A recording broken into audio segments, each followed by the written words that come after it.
Hello guys, this is Suresh Thapa और मैं आज आप लोगों के लिए बायोलॉजी का क्लास 10 का बहुत ही इंपॉर्टेंट चैप्टर लेके आ रहा हूं जिसका नाम है लाइफ प्रोसेस। अब लाइफ प्रोसेस के बारे में हम पढ़ने जा रहे हैं, तो चलिए शुरू करते हैं।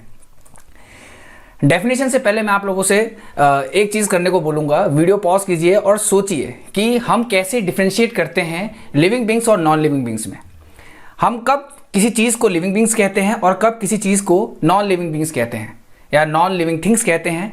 कब हम उसमें कुछ बेसिक चीज़ें देखते हैं, जैसे उसमें ग्रोथ हो रही है या नहीं हो रही है, उसमें एक्सक्रीशन हो रहा है या नहीं हो रहा है, वह रेस्पिरेशन कर रहा है या नहीं कर रहा है, या उसमें सर्कुलेटरी सिस्टम है या नहीं है। अगर ये चीज़ें उसमें एब्सेंट है दैट मीन्स वो नॉन लिविंग थिंग है, और ये चीज़ अगर उसमें परफॉर्म हो रही हैं तो वो क्या है, लिविंग बींग है। तो चलिए हम आगे बढ़ते हैं। हम बात कर रहे हैं न्यूट्रिशन की।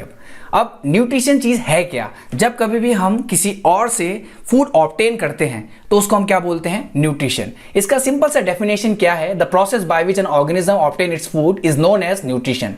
अब प्लांट के न्यूट्रिशन की बात करते हैं हम, तो प्लांट के बारे में आप लोगों ने बहुत पहले ही जान रखा होगा कि ऑल प्लांट्स आर ऑटोट्रॉप्स। तो जितने भी प्लांट्स होते हैं वो सारे के सारे ऑटोट्रॉप्स होते हैं। और ऑटोट्रॉप्स का मतलब होता क्या है? ऑटोट्रॉप्स मतलब होता है जो अपना खाना खुद बनाते हैं with the help of simple raw material. अब ये सिंपल रॉ मटेरियल है क्या, ये हम आगे देखेंगे। अब इसकी डेफिनेशन, ऑटोट्रॉप की डेफिनेशन दे रखी है, can make their own food with the help of simple raw material. अब बात करते हैं, अगर हम डिफरेंशिएशन की बात करें तो बात करते हैं न्यूट्रिशन इन एनिमल्स की। तो एनिमल्स में एनिमल्स आर हेटरोट्रॉप्स। हेटरोट्रॉप्स हम किसको कहते हैं? जो अपना खाना खुद नहीं बनाते, अपने खाने के लिए वो किसी और पे डिपेंड रहते हैं। For example plants and animals, जितने भी हेटरोट्रॉप्स हैं वो सारे के सारे प्लांट्स और एनिमल्स पे डिपेंड रहते हैं। ठीक है, उनको हम क्या बोलते हैं, हेटरोट्रॉप्स बोलते हैं। मोड ऑफ न्यूट्रिशन दो प्रकार के होते हैं, ऑटोट्रॉपिक मोड ऑफ न्यूट्रिशन और हेटरोट्रॉपिक मोड ऑफ न्यूट्रिशन। जो ऑटोट्रॉपिक मोड ऑफ न्यूट्रिशन होते हैं उसमें सारे के सारे क्या आते हैं, प्लांट्स आते हैं। वो एक प्रोसेस करते हैं जिसको हम लोग बोलते हैं फोटोसिंथेसिस। अभी मैंने आप लोगों को पीछे बताया कि सिंपल रॉ मटेरियल। अब वो सिंपल रॉ मटेरियल है क्या, उसकी हम बात करते हैं। सिंपल रॉ मटेरियल का मतलब है यहाँ पे carbon dioxide, water, sunlight, chlorophyll, mineral, और इन सभी चीज़ों से मिलकर एक प्रोसेस करता है प्लांट, जिसको हम क्या कहते हैं, फोटोसिंथेसिस कहते हैं। तो हम इसकी डेफिनेशन पढ़ सकते हैं, the process in which they make their own food with the help of simple raw material like CO2, H2O, sunlight, chlorophyll, mineral, and this process is known as photosynthesis. अब ये चीजें ये कहां से ऑब्टेन करते हैं, इस चीजों को हम जरा पढ़ेंगे। उससे पहले मैं आप लोगों को फोटोसिंथेसिस का बाई प्रोडक्ट क्या होता है वो बताना चाहूंगा। ये एक छोटी सी इक्वेशन लिखी गई है आप लोगों के सामने, 6CO2 + 12H2O gives C6H12O6 + 6H2O + 6O2। Carbon dioxide और वाटर और in the presence of sunlight, इसकी प्रेजेंस में जो प्रोसेस होता है जिसको हम लोग फोटोसिंथेसिस बोलते हैं, तो वो ग्लूकोज बनाता है और उसका बाई प्रोडक्ट होता है वाटर और ऑक्सीजन। अब आप लोगों ने सुना होगा कि प्लांट जो है ऑक्सीजन को क्या करते हैं, ठीक है ना, रिलीज करते हैं ड्यूरिंग द फोटोसिंथेसिस। तभी हम लोगों को पेड़ पौधों से क्या मिलती है, ऑक्सीजन मिलती है। तो अब हम देखेंगे कि फोटोसिंथेसिस में प्लांट जो है कहाँ से कौन कौन सी चीज़ें ऑब्टेन करता है। तो पहली चीज़ मैंने एक छोटा सा एक फ्लो चार्ट टाइप का बनाया है, डायग्राम टाइप का बनाया है, ताकि आप लोगों को समझने में बहुत ज़्यादा आसानी आए। सबसे पहली बात तो सनलाइट वो लेता कहाँ से है, वो सन से लेता है। दूसरी चीज़ कार्बन डाइऑक्साइड वो लेता है एटमॉस्फेयर से। तीसरी चीज़ वाटर और मिनरल्स, वो वाटर और मिनरल्स वो लेता है कहाँ से, सॉइल से। अब यहाँ पे और एक चीज़ जानने वाली है कि जो प्लांट होता है, प्लांट में यहाँ पे ये इसके रूट्स हेयर हो गए। अब इस रूट हेयर में बहुत सारी जगह आप लोगों को एक प्लांट टिश्यू देखने को मिलेगा जिसको हम क्या बोलते हैं, जाइलम बोलते हैं। अब ये जाइलम का काम क्या होता है? जाइलम का काम होता है कि जितना भी वाटर प्रेजेंट है अंडर द ग्राउंड, ठीक है, वो सारा का सारा प्लांट के अपर पार्ट तक पहुँचाना, लीव्स तक पहुँचाना, ताकि फोटोसिंथेसिस प्रोसेस हो सके। अब इसमें क्लोरोफिल भी है। क्लोरोफिल जो होता है वो क्लोरोप्लास्ट के अंदर होता है और इसका बहुत ही इंपॉर्टेंट रोल है फोटोसिंथेसिस प्रोसेस में। अब ये फोटोसिंथेसिस प्रोसेस में क्या रोल निभाता है, ये लाइट एनर्जी को एब्जॉर्ब करता है ताकि फोटोसिंथेसिस प्रोसेस हो सके। अब इसमें से अगर एक भी चीज़ कम हुई, चाहे वो लाइट एनर्जी हो, चाहे वो कार्बन डाइऑक्साइड हो, चाहे वो वाटर और मिनरल्स हो, चाहे वो क्लोरोफिल हो, अगर एक भी चीज़ इसमें डेफिशिएंट रही तो क्या होगा, फोटोसिंथेसिस प्रोसेस नहीं होगा। अब पेड़ पौधे जब कभी भी फोटोसिंथेसिस प्रोसेस करते हैं तो वो एक बनाते हैं, और अगर कभी भी सनलाइट ना आए, जैसे आप लोगों के दिमाग में आ रहा होगा कि अगर सनलाइट नहीं आई तो क्या होगा, फोटोसिंथेसिस प्रोसेस होगी या नहीं होगी। तो फोटोसिंथेसिस प्रोसेस उस समय नहीं होती जिस समय लाइट ना हो। मैंने आप लोगों को अभी बताया अगर एक चीज़ भी इसमें कम हो जाए तो फोटोसिंथेसिस प्रोसेस नहीं होती। अब ऐसे में क्या होगा कि जब सनलाइट नहीं आती, जब पूरा क्लाउडी वेदर होता है, तब क्या होता है, पौधों में जो फोटोसिंथेसिस पहले हो चुका होता है उसी का जितना भी जो स्टार्च होता है वो कितने दिन तक लास्ट होता है, वो 3 दिन तक चलता है। तो चलिए हम आगे देखते हैं। मैंने आपको जैसा कि बताया कि सन से सनलाइट मिलती है, रूट्स से वाटर और मिनरल्स, और कार्बन डाइऑक्साइड, यहाँ पे थोड़ा सा गलत हो गया, थ्रू स्टोमेटा, ये थ्रू स्टोमेटा नहीं होगा, ये होगा थ्रू एटमॉस्फेयर।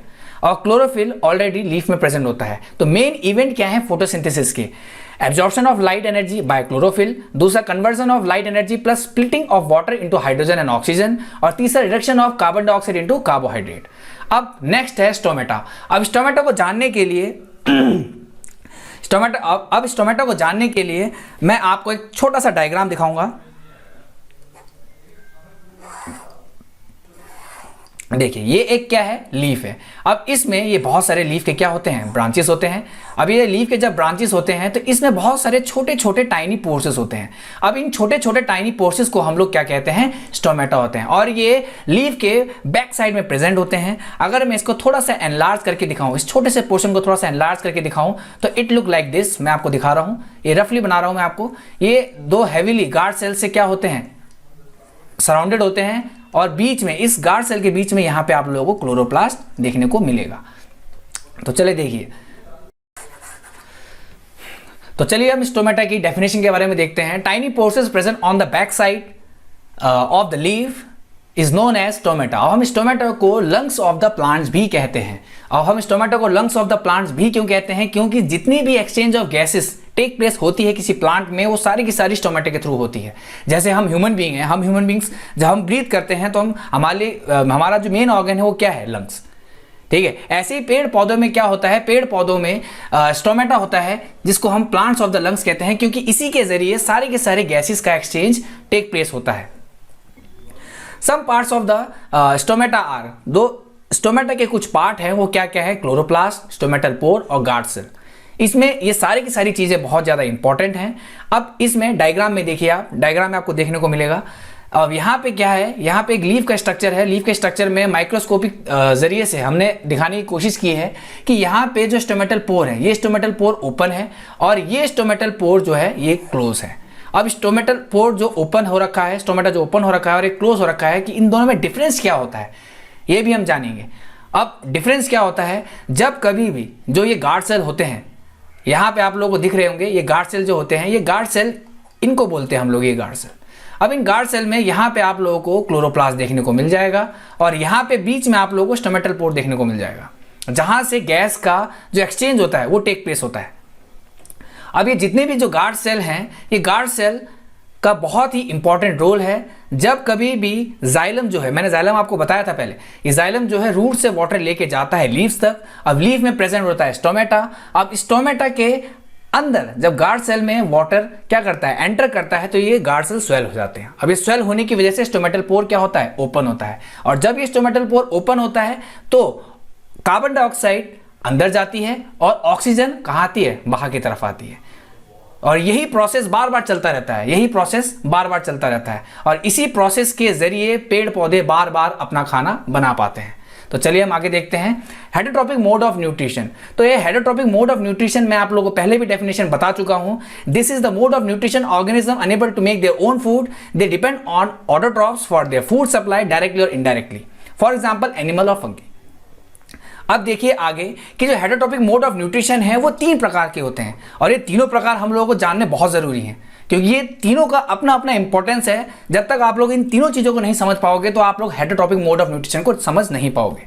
पहला है सेप्रोट्रॉपिक मोड ऑफ न्यूट्रिशन। तो सेप्रोट्रॉपिक मोड ऑफ न्यूट्रिशन है क्या, जब कभी भी ऑर्गेनिज्म जो होता है वो डेड और डीकेइंग प्लांट और एनिमल से अपना न्यूट्रिशन लेता है तो उसको हम लोग क्या बोलते हैं, सेप्रोट्रॉपिक मोड ऑफ न्यूट्रिशन बोलते हैं।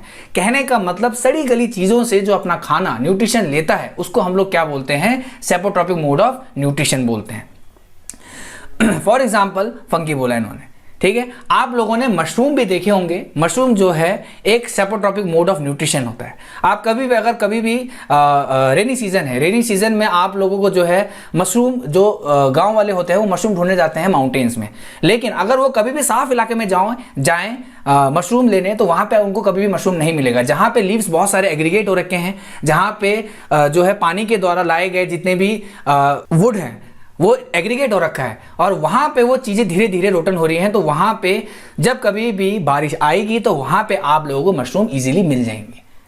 चीज फॉलो करता है उसका मोड ऑफ न्यूट्रिशन एक होता है जिसको हम बोलते हैं सेपोट्रॉपिक मोड ऑफ न्यूट्रिशन। दूसरा है parasitic mode of nutrition. Parasitic mode of nutrition वो न्यूट्रिशन है जिसमें वो अपने होस्ट को बिना मारे, मतलब अपने विदाउट किलिंग देयर होस्ट, वो उससे पूरा का पूरा न्यूट्रिशन क्या करता है, लेता है। This mode of nutrition organism take their food from their host without killing it. अब इन्होंने for example round worm, tape worm बोला है। अब आप लोगों को ये राउंड वॉर्म और टेप वॉर्म कोई नई चीज नहीं है, ठीक है, इसमें घबराने वाली कोई बात नहीं है। जो टेप वॉर्म है वो टेप वॉर्म कहाँ मिलता है, ये एक तरह का पैरासाइट है जो कि सुअर की चर्बी में मिलता है। जो पॉर्क आप लोगों ने सुना होगा, ठीक है, उसकी चर्बी में मिलता है। और अगर लोग इसका जो मांस कंज्यूम करते हैं और उसको ठीक से पका के ना खाएं तो उनकी बॉडी में चले जाता है और ये उनकी बॉडी के इंटेस्टाइन से चिपक जाता है। और जब तक जो वो ऑर्गेनिज्म या फिर जिस ऑर्गेनिज्म के अंदर ये टेप वॉर्म है, जब तक वो खाना खाते रहेंगे और जो न्यूट्रिशन लेते रहेंगे, ये टेप वॉर्म भी उन्हीं के ब्लड के थ्रू वो सारा का सारा न्यूट्रिशन लेता रहेगा, लेकिन वो कभी भी उसको कोई हानि नहीं पहुंचाएगा। फॉर एग्जाम्पल आप लोगों ने जोंक के बारे में भी सुना होगा। ये हिली रीजन में जब कभी भी लोग लकड़ियां लेने जाते हैं या फिर घास लेने जाते हैं या फिर अपने जानवरों को चराने के लिए जाते हैं, तो वहां पे जहां पे बहुत ज़्यादा मॉइस्ट इलाका होता है, ठीक है ना, वहां पे ये जो लीच होती है वो पाई जाती है, ये उनके बदन से चिपक जाती है और उनके बदन से सारा का सारा जितना भी न्यूट्रिशन होता है वो लेते रहते हैं, लेकिन वो उनको कोई भी हानि नहीं पहुंचाते, उनको मारते नहीं है, ठीक है। लास्ट है holozoic mode of nutrition. Holozoic mode of nutrition होता क्या है, जब कभी भी कोई ऑर्गेनिज्म सॉलिड फूड इंटेक करता है और उसको अपनी बॉडी के अंदर ब्रेक डाउन करता है, तो उसको हम क्या बोलते हैं, होलोजोइक मोड ऑफ न्यूट्रिशन बोलते हैं। जितने भी एनिमल्स हैं वो सारे के सारे होलोजोइक मोड ऑफ न्यूट्रिशन को फॉलो करते हैं। अमीबा एक यूनिसेलुलर ऑर्गेनिज्म है, वो भी इसको फॉलो करता है। और एनिमल लाइक कैट और ह्यूमन बींग्स, ये सारे के सारे इनका जितना भी मोड ऑफ न्यूट्रिशन होता है वो होलोजोइक होता है। Nutrition in organism need 5 different step to digest the raw और कुक फूड। तो न्यूट्रिशन इन ऑर्गेनिज्म में, ठीक है, जितना भी जो डाइजेशन का जो प्रोसेस होता है वो 5 डिफरेंट प्रोसेस होते हैं। वो क्या क्या होते हैं 5 डिफरेंट प्रोसेस? पहला इंजेक्शन होता है, दूसरा डाइजेशन होता है, तीसरा एब्जॉर्प्शन, चौथा है सिमुलेशन और पांचवा इजेक्शन। पहला प्रोसेस बहुत ज़्यादा इंपॉर्टेंट है जिसको हम बोलते हैं इंजेक्शन। अब इंजेक्शन प्रोसेस है क्या? इंजेक्शन प्रोसेस होता है जब कोई भी ऑर्गेनिज्म उस फूड को क्या करता है, इनटेक करता है, उठाकर अपने मुंह तक लेके जाना, ठीक है, वो प्रोसेस क्या होता है, इंजेक्शन होता है, ठीक है। अब जब तक कोई भी ऑर्गेनिज्म उस फूड को अपने माउथ तक लेके नहीं जाएगा तब तक वो डाइजेशन प्रोसेस नहीं होगा, एब्जॉर्प्शन प्रोसेस नहीं होगा, एसिमिलेशन प्रोसेस नहीं होगा और इजेक्शन प्रोसेस नहीं होगा। तो सबसे पहला प्रोसेस आप लोगों को समझ में आ गया होगा कि इंजेक्शन प्रोसेस क्यों इंपॉर्टेंट है। क्योंकि इंजेक्शन प्रोसेस में क्या करता है, ऑर्गेनिज्म फूड को अपने माउथ तक लेके जाता है, उसके बाद वहां पे सारी की सारी जब वो माउथ तक लेके जाता है तो वहीं से डाइजेशन प्रोसेस शुरू हो जाता है।